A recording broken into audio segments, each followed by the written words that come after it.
നമ്മളാണെങ്കിലേ hello നമ്മൾ ഒരു സ്ഥലം വരെ പോവുകയാണ്. അപ്പോൾ പോണ സ്ഥലം തൊട്ടടുത്തതായി ഇപ്പം എത്തും. അപ്പോൾ പോണ സ്ഥലം അവിടെ ചെന്ന് കാണിക്കാവേ. ഒരുപാട് ദൂരെയൊന്നും അല്ല എന്ന് പറഞ്ഞില്ലേ, തൊട്ടടുത്ത് തന്നെ പോകുന്നു പറഞ്ഞത്. നമ്മൾ പോകുന്നത് വഴിയോരക്കടയിലാണ്. വഴിയോരക്കടയെന്ന് പറഞ്ഞാൽ കിളിമാനൂരുള്ള ഒരു നല്ല ഭക്ഷണശാല. എല്ലാവർക്കും കിളിമാനൂർ അല്ലെങ്കിൽ ഈ MC റോഡ് വഴി യാത്ര ചെയ്യുന്ന എല്ലാവർക്കും അറിയാവുന്ന ഭക്ഷണശാലയാണ്. അപ്പോൾ ആ ഭക്ഷണശാലയിലേട്ടാണ് പോകുന്നത്. 1-2 തവണയല്ല അവിടുത്തെ ഫുഡ് കഴിച്ചിട്ടുള്ളത്. അപ്പോൾ അവിടെ പോയി ഫുഡ് കഴിച്ച് ഒരു വീഡിയോ എടുക്കണമെന്ന് ഞാൻ കാക്കച്ചിയോട് പറഞ്ഞു. അപ്പോൾ കാക്കച്ചി പറഞ്ഞു നമുക്ക് പോകാം, അപ്പം ഞായറാഴ്ച ആകുമ്പോൾ കുട്ടികളൊക്കെ ഉണ്ടല്ലോ, അപ്പം ഞായറാഴ്ചയാണെന്ന് പോകാമെന്ന് കരുതി. നമ്മൾ താമസിക്കുന്നതിൻ്റെ തൊട്ടടുത്ത് തന്നെയാണ് വഴിയോരക്കട സ്ഥിതി ചെയ്യുന്നത്. MC റോഡ് സൈഡിലാണ്. കോട്ടയത്ത് നിന്ന് വരുമ്പോൾ കൊട്ടാരക്കര നിലമേൽ കഴിഞ്ഞിട്ട് വാഴോട് തട്ടത്തുമലയും കഴിഞ്ഞ് ആണ് കുറവൻകുഴിയിലാണ് നമ്മുടെ വഴിയോരക്കട ഉള്ളത്. അപ്പോൾ ഞാൻ കുറച്ച് ദൂരോട്ട് മാറി പാർക്ക് ചെയ്തിട്ട് അവിടെ നിന്ന് ഇറങ്ങി റോഡ് ക്രോസ് ചെയ്ത് വരാം, അതാണ് എനിക്കിഷ്ടമെന്ന് പറഞ്ഞു. അപ്പോൾ അവിടെ ഇറങ്ങിയാൽ പോരായിരുന്നെന്ന് വെച്ചാൽ സെക്യൂരിറ്റി മാമൻ വന്നു. അവിടെ ഇറങ്ങും മോളെ, അവിടെ ഇറങ്ങിക്കൂടായിരുന്നു. ഞാൻ പറഞ്ഞു എനിക്കിവിടെ ഇറങ്ങി പോകണം മാമ. അപ്പോൾ മാമന് ഭയങ്കര കാര്യം. ഞാൻ കുറേ നാളുകൾക്ക് മുമ്പൊക്കെ ഒരു റിവ്യൂകൾ കണ്ടതാണ്. വഴിയോരക്കടയെക്കുറിച്ച് ആരെങ്കിലും ഒരു റിവ്യൂ ഇട്ടാൽ ഉടനെ അതിൽ ബാഡ് കമൻറ്റിൽ സെക്യൂരിറ്റി മുതൽ അവിടുത്തെ സപ്ലൈ ചെയ്യുന്ന ആൾക്കാർ എല്ലാവരെയും വെറുതെ കുറ്റം പറയുന്നൊരു പ്രവണത ഞാൻ കണ്ടിട്ടുണ്ട്. ഞാനങ്ങനെ അത് കണ്ടത് കൊണ്ട് തന്നെ എനിക്ക് ഈ മാമനൊക്കെ വന്നപ്പോൾ എനിക്ക് ഭയങ്കര അത്ഭുതം, സത്യം ഭയങ്കര സ്നേഹം. വീൽ ചെയർ ഫ്രണ്ട്ലി ആണെന്നുള്ളത് കൊണ്ടാണ് ഞാൻ പോകാമെന്ന് വിചാരിച്ചത്. ശരിക്കും പിന്നെ രഞ്ജിനി പോയത് ഞാൻ കണ്ടിരുന്നു. ഒരു വീഡിയോയും എടുക്കാം, പ്രചോദനമാവുമല്ലോ എന്ന് വിചാരിച്ചു. സ്ഥിരം കയറാൻ സാധാരണക്കാർക്ക് സ്ഥിരം കയറാൻ പറ്റില്ല എങ്കിലും ഇതുപോലുള്ള ദിവസം എൻജോയ് ചെയ്യണമെന്ന് വിചാരിക്കുന്ന ദിവസങ്ങൾ കയറാവുന്നതാണ്. കാരണം ഞാൻ പറയാം കേട്ടോ. എല്ലാവരും പറയും വഴിയോരക്കടയുടെ പല കാര്യങ്ങളെപ്പറ്റി. ഞാൻ വഴിയോരക്കടയിലോട്ട് ചെന്നപ്പോഴേ എന്നെ അവിടെ സ്വീകരിക്കാൻ കുറേ പേരുണ്ടായിരുന്നു. ഞാൻ മഹേഷ് ബ്രോയുടെ അടുത്ത് പറഞ്ഞിരുന്നു ഞാൻ ചിലപ്പോൾ ഞായറാഴ്ച വരുമെന്ന്. പക്ഷേ പുള്ളിക്കാരൻ അത് ശ്രദ്ധിച്ചിട്ടുണ്ടാവില്ല, അവർക്കൊരുപാട് തിരക്കുകളല്ലേ. ഞാനാണെങ്കിൽ വഴിയോരക്കടയിൽ പോകണം എന്ന് വിചാരിച്ചിട്ടാണ് ഇന്ന് നേരം വിളിച്ച് ഉറക്കണമെന്ന് തന്നെ. അപ്പോൾ അവിടെ ചെന്നപ്പോഴത്തേ അനീഷുണ്ട്, അനീഷ് സ്നേഹയാത്ര.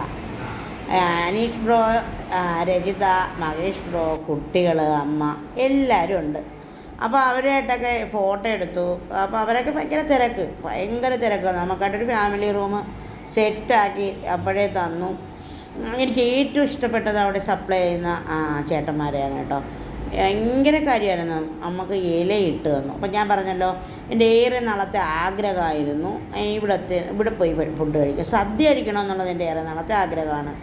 ആർക്കെങ്കിലും അങ്ങനെ കഴിക്കണമെന്ന് ആഗ്രഹമുള്ളവർ ഇവിടെ വരിക.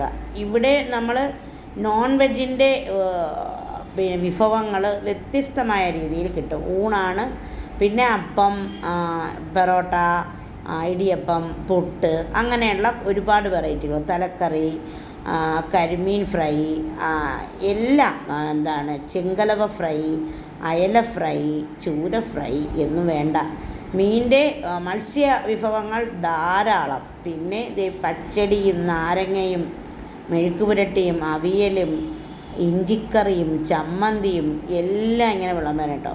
പരിപ്പുണ്ട്, പുളിശ്ശേരിയുണ്ട്, സാമ്പാറുണ്ട്, ഇത് ചമ്മന്തിയാണ്, എല്ലാം അവിടെ ഉണ്ട്. പിന്നെ ഇതൊരു സാധാരണ ഊണാണെങ്കിൽ നമ്മൾ നോൺ വെജ് എക്സ്ട്രാ വാങ്ങിക്കുമ്പോൾ പൈസ എന്ന് പറയും. ചിലർ ആൾക്കാരെ കമൻ്റ് ഇട്ടേക്കുന്നത് ഞാൻ പല വീഡിയോയിലും കണ്ട കാര്യം ഞാൻ പറയുകയാണ്.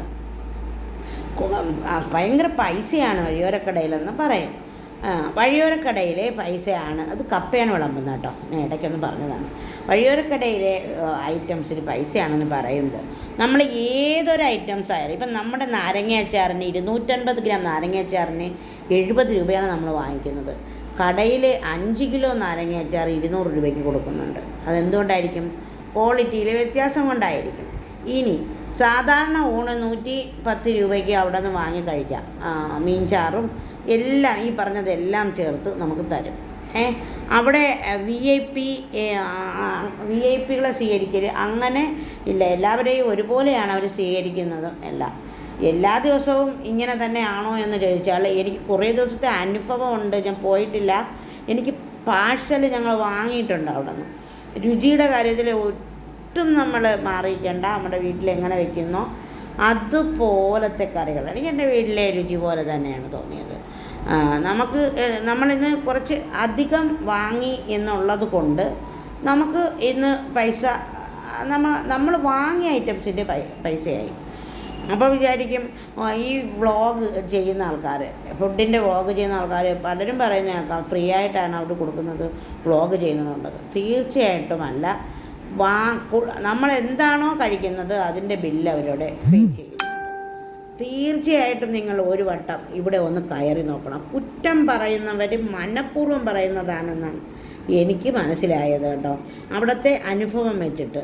ഞാൻ നേരത്തെ അവിടുത്തെ കടലക്കറിയും അപ്പവും ഒക്കെ പൊളിയാണ്, പൊറോട്ട അതികേമമാണ് കേട്ടോ. ഇനി ചിക്കൻ കറി, നാടൻ ചിക്കൻ പെരട്ടാണ് മേടിച്ചത്. ഈ പരിപ്പ് എനിക്ക് അങ്ങ് ഇഷ്ടപ്പെട്ട എൻ്റെ വീട്ടിലെ പരിപ്പ് കറിയെ പോലത്തെ പരിപ്പും പപ്പടവുമാണ്. നമ്മുടെ തിരുവനന്തപുരത്തുകാരൊക്കെ പരിപ്പും പപ്പടവുമാണ് പ്രധാനം, സാമ്പാറല്ല ആദ്യം ഒഴിക്കുന്നത്. സാമ്പാറും പുളിശ്ശേരിയും എല്ലാം അവിടെ ഇരിപ്പുണ്ട്. എല്ലാം നമ്മൾ ഈ നോൺ വെജിൻ്റെ ഐറ്റംസും കൂടെയൊക്കെ വാങ്ങിയുകൊണ്ട് അതെല്ലാം തീരണ്ടേ. അപ്പോൾ നമുക്ക് ചിക്കൻ്റെ നാടൻ ചിക്കൻ കറിയുടെ ഗ്രേവി ഒന്നും, എനിക്കാണെങ്കിൽ ആ ഗ്രേവി തന്നെ മതിയായിരുന്നു ചോറ് കഴിക്കാൻ. ഞാനിങ്ങനെ ആസ്വദിച്ച് കഴിക്കുകയും ഞാൻ സംസാരിക്കുകയും ചെയ്യുകയാണ് കേട്ടോ. ഭയങ്കരമായിട്ട് ആസ്വദിച്ചാണ് കഴിക്കുന്നത്. ഞാൻ അധികം പുറത്തെ ഫുഡ് കഴിക്കുമ്പോൾ അങ്ങനെ ആസ്വദിച്ച് കഴിക്കാറില്ല. ഞാൻ പലപ്പോഴും പറഞ്ഞിട്ടുണ്ട്, വീട്ടിലെ രുചിയാണ് എനിക്ക് ഇഷ്ടം. വീട്ടിലെ രുചി അത്രമേൽ എന്നെ പിടിച്ചു നിർത്തുന്നതാണ്. അപ്പോൾ അതുപോലെ എനിക്ക് ഇഷ്ടപ്പെട്ടൊരു രുചിയായിട്ടാണ് എനിക്ക് തോന്നിയത് കേട്ടോ. അപ്പോൾ നമ്മളെ ചിക്കൻ്റെ പെരട്ടാണത്. ഇതാണ് കരിമീൻ ഫ്രൈ. കരിമീൻ ഫ്രൈ മോക്ക് അമ്മ പറഞ്ഞിട്ടാണ്, അവൾക്കത് ഇഷ്ടമാണ്. ഇത് ഞണ്ടാണ്. അപ്പോൾ നമ്മൾ അങ്ങനെ വാങ്ങിയതാണ് കേട്ടോ. നമ്മളെല്ലാവരും കൂടെ ഇങ്ങനെ ഷെയർ ചെയ്ത് കഴിച്ചു. നമ്മൾ സത്യം പറഞ്ഞാൽ ഹോട്ടലിൽ കയറിയിട്ട് ഭയങ്കര ഹൈ കഴിക്കലൊന്നും കഴിക്കുന്ന ആൾക്കാരല്ല. അങ്ങനെ ഒരു 100-200 രൂപയുടെ ഊണൊക്കെ കഴിക്കുന്ന ആൾക്കാരാണ്. ഇന്ന് നമ്മൾ ഗ്രാൻഡായിട്ട് കഴിച്ചതെന്ന് വെച്ചാൽ നമുക്കിതെല്ലാം ടേസ്റ്റ് ചെയ്യണം. നമുക്കിതെല്ലാം ടേസ്റ്റ് ചെയ്ത് ഞണ്ട് വെച്ചിട്ട് ഞാൻ കഴിക്കാൻ കേട്ടോ. ലാസ്റ്റ് കടലപ്പായസം ഉണ്ടായിരുന്നേ, പൂളിയുടെ അടുത്തിരിക്കുന്നത് കടലപ്പായസമാണ്, കിണ്ണത്തിലിരിക്കുന്നത്. പിന്നെ ഇത് ഞണ്ടാണ്, ഞണ്ട് കുരുമുളക് അരച്ച് വറ്റിച്ചതാണ് കേട്ടോ. പൊളിയായിരുന്നേ.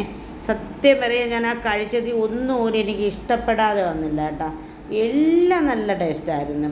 എല്ലാവരും ആസ്വദിച്ച് തന്നെ കഴിച്ച് അവസാനം കാക്കച്ചി കടലപ്പായസം കഴിക്കാണ്. കാക്കച്ചിയുടെ എൻ്റെ ഇലയൊക്കെ ഒഴിച്ചു നമ്മൾ.